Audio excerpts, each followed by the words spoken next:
하나님의 말씀은 에스겔 17장 15절부터 23절 말씀입니다. 하나님의 말씀을 우리 함께 읽겠습니다. 그가 사자를 애굽에 보내 말과 군대를 구함으로 바벨론 왕을 배반하였으니 형통하겠느냐? 이런 일을 행한 자가 피하겠느냐? 언약을 배반하고야 피하겠느냐? 주 여호와의 말씀이니라. 내가 나의 삶을 두고 맹세하노니 바벨론 왕이 그를 왕으로 세웠거늘 그가 맹세를 저버리고 언약을 배반하였은즉 그 왕이 거주하는 곳 바벨론에서 왕과 함께 있다가 죽을 것이라.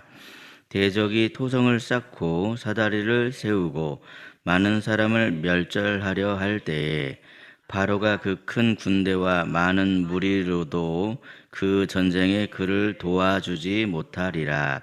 그가 이미 손을 내밀어 언약하였거늘 맹세를 업신여겨 언약을 배반하고 이 모든 일을 행하였으니 피하지 못하리라. 그러므로 주 여호와의 말씀이니라.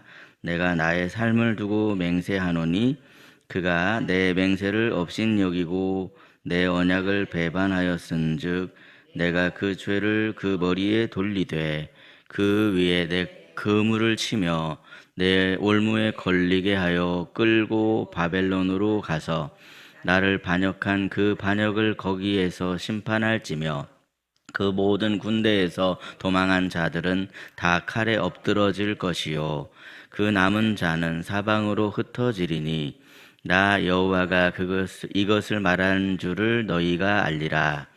주 여호와께서 이같이 말씀하시되 내가 백향목 꼭대기에서 높은 가지를 꺾어다가 심으리라.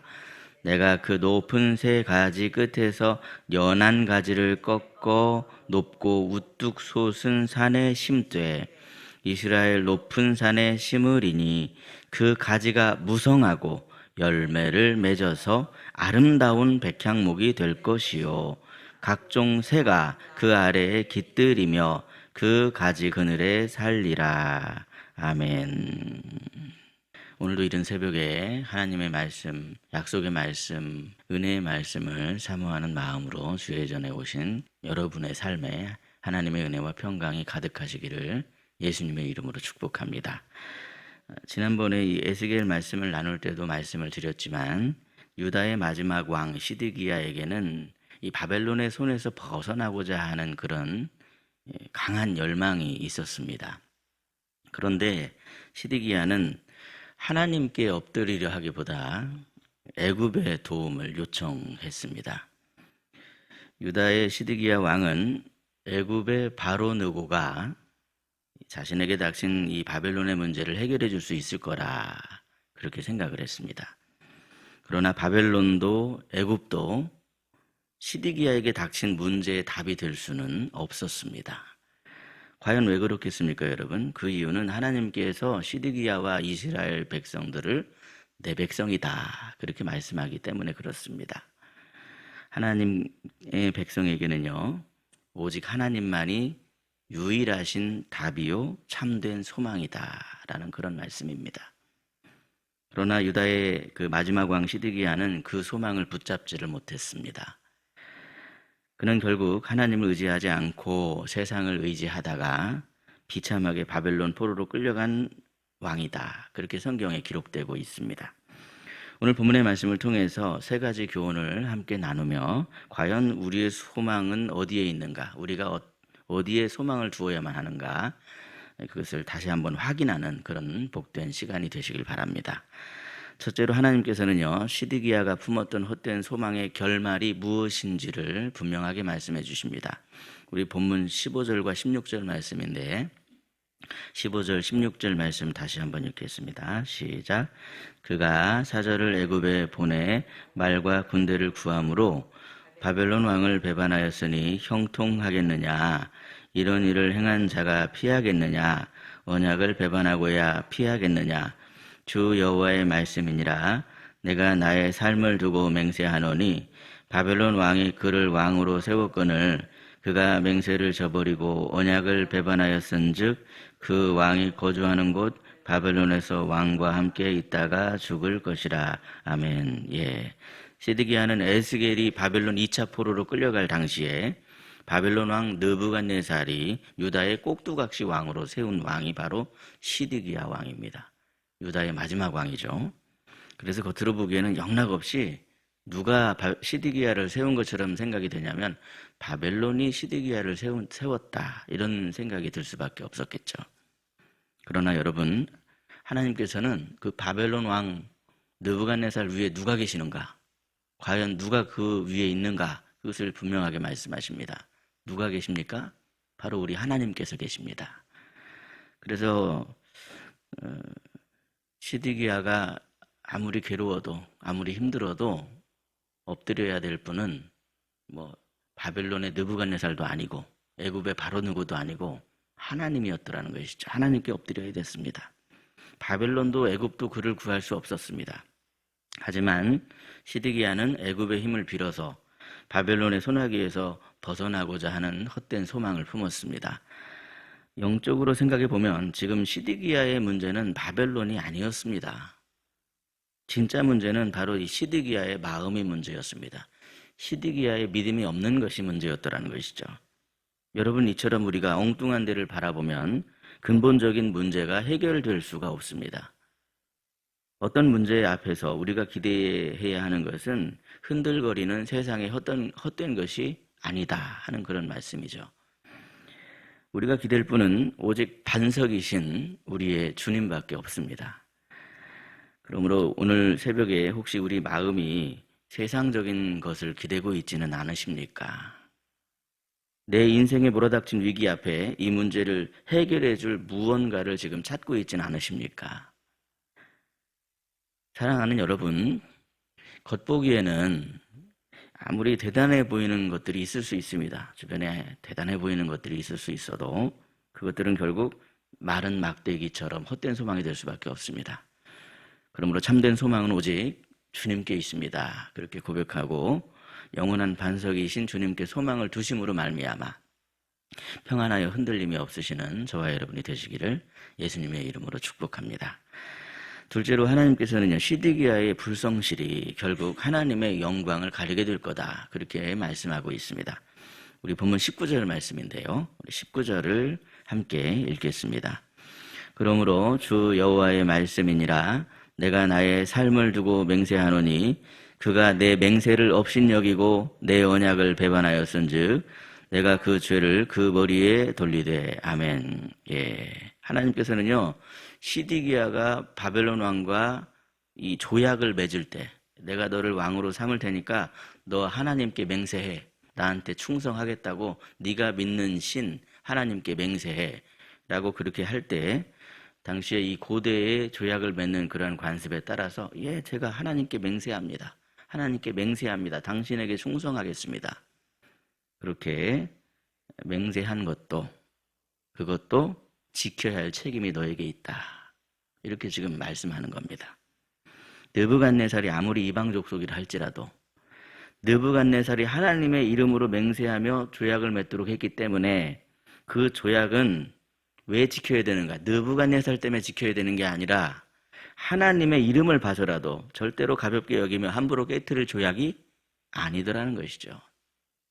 하나님의 이름으로 맹세했기에 그 조약을 무시하며 함부로 깨트려버리면 결국에 누구의 이름을 업신여긴 것인가? 바로 하나님의 이름을 업신여긴 것이기 때문에 그렇습니다. 여러분, 우리도 마찬가지입니다. 우리는 하나님을 모르고 하나님 믿지 않는 세상 사람들 앞에서 더욱더 정직하고 성실한 모습으로 삶을 살아가야만 합니다. 왜냐하면 예수님을 믿는 우리의 삶을 통하여서 믿지 않는 사람들이 예수님의 모습을 보게 되기 때문에 그렇습니다. 그러므로 여러분, 우리 하나님께서는 세상 사람들 앞에서도 변함없이 정직하고 성실한 하나님의 자녀들을 더욱더 사랑하여 주시고 복을 내려주신다라고 하는 그 사실을 꼭 기억하시길 바랍니다. 그 이유는 다른 게 아닙니다.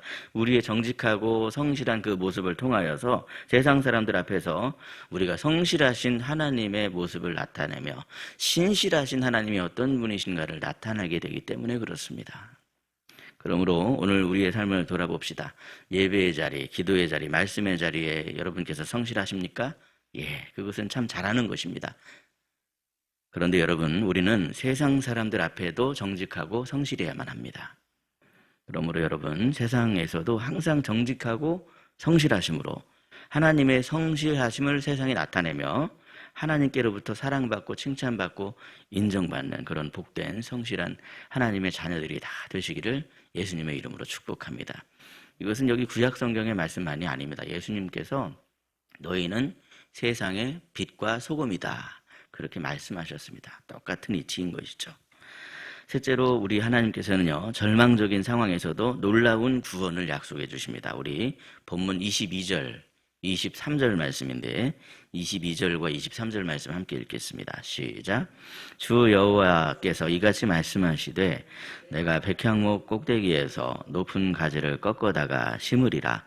내가 그 높은 새 가지 끝에서 연한 가지를 꺾어 높고 우뚝 솟은 산에 심되 이스라엘 높은 산에 심으리니 그 가지가 무성하고 열매를 맺어서 아름다운 백향목이 될 것이요 각종 새가 그 아래에 깃들이며 그 가지 그늘에 살리라. 아멘. 예, 본문의 말씀 절대로 유다가 그냥 망하는 것으로 끝나지 않습니다. 물론 유다는 무너졌고 시드기야는 실패했습니다. 하지만 우리 하나님께서는 이들을 향한 구원의 역사를 절대로 멈추지 않으신다 하는 것을 말씀하십니다. 오늘 본문에 담겨있는 놀라운 하나님의 약속의 말씀을 가만히 묵상해 보시기 바랍니다. 하나님께서 직접 백향목 연한 가지를 꺾어 높은 산에 심으셔서 모든 새가 깃들이는 크고 아름다운 나무를 이루겠다, 이렇게 말씀하십니다. 여러분, 이 말씀은 메시아에 관한 예언의 말씀입니다. 우리 하나님께서는 연한 가지이신 예수 그리스도를 통해서 참된 구원을 이루어 주신다, 이렇게 지금 말씀하는 겁니다. 하나님만이 참 생명이시고 하나님만이 구원을 완성하시는 분이시다, 이것을 지금 말씀하는 것이죠. 그것은 우리도 마찬가지입니다. 여러분, 우리 삶도 하나님이 이루어 가시는 놀라운 구원의 이야기 속에 이미 포함이 되어져 있습니다. 이미 우리를 택하셨고 우리를 통해서 그 구원을 이루어 가시는 분이심을 말씀하시는 것이죠. 물론 때때로 우리의 삶도 풍랑이 막 일어날 때가 있습니다. 힘들고 어려운 일들이 우리 삶에 막 몰아닥칠 때가 있죠. 실패되는 그런 일이 우리 삶에도 있을 수 있습니다. 그래서 때로는 마음이 무너지고 때로는 낙심되는 그런 일도 있겠죠. 하지만 하나님께서는 그러한 상황에서도 여전히 구원의 일을 이루어 가고 계신다, 지금 이렇게 말씀하고 있습니다. 그러므로 사랑하는 여러분, 어떠한 상황에서도 그 상황에 집중하지 마시고 눈을 들어 우리의 참된 소망이신 주님을 바라보시길 바랍니다. 결론으로 말씀드립니다. 하나님의 백성이 붙들어야 할 참 소망은 세상에 있지 않습니다. 소망은 오직 하나님께만 있습니다. 그러므로 시드기야처럼 헛된 소망에 마음을 빼앗겨서는 안 됩니다. 매 순간 묵묵히 성실하심으로 성실하신 하나님을 세상에 나타내시길 바랍니다. 구원은 오직 하나님께 있습니다. 하나님께서는 지금도 여전히 우리의 삶을 통하여서 하나님의 구원을 이루어가고 계십니다. 예수 그리스도 안에 있는 우리를 반드시 붙들어 주시는 하나님이시다. 그러므로 오늘 이 새벽에 다시 한번 다짐하며 고백하시되 나의 참된 소망은 오직 주님께 있습니다, 이렇게 고백하시며 그 소망을, 그 고백을 중심 삼는 저와 여러분의 삶에 하나님의 은혜와 평강이 늘 함께 하시기를 예수님의 이름으로 축복합니다. 기도하겠습니다. 연약한 우리들을 사랑으로 용납하여 주시고 다시 일으켜 세워주시는 하나님 아버지, 오늘도 말씀으로 우리의 삶을 일으켜 세워주시니 참으로 감사합니다. 참 소망은 오직 주님께 있음을 믿사오니 영원한 이 반석이신 주님께서 저희들을 붙들어 주옵소서.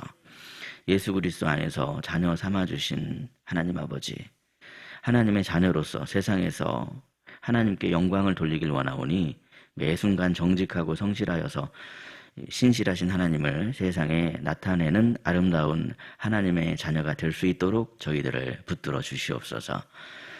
아무리 우리의 상황이 절망적인 상황이라 할지라도 흔들리는 나무 막대기를 의지하려고 하지 않기를 원합니다. 우리에게 놀라운 구원을 약속하시며 지금도 우리를 위해서 일하고 계시는 구원의 하나님만을 의지하게 하여 주옵소서. 임마누엘 하나님, 오늘 하루도 주님과 동행하게 하시고 주께 힘을 얻고 그 마음의 시온에 데려가 있는 희락의 모든 가정이 되게 하여 주옵소서.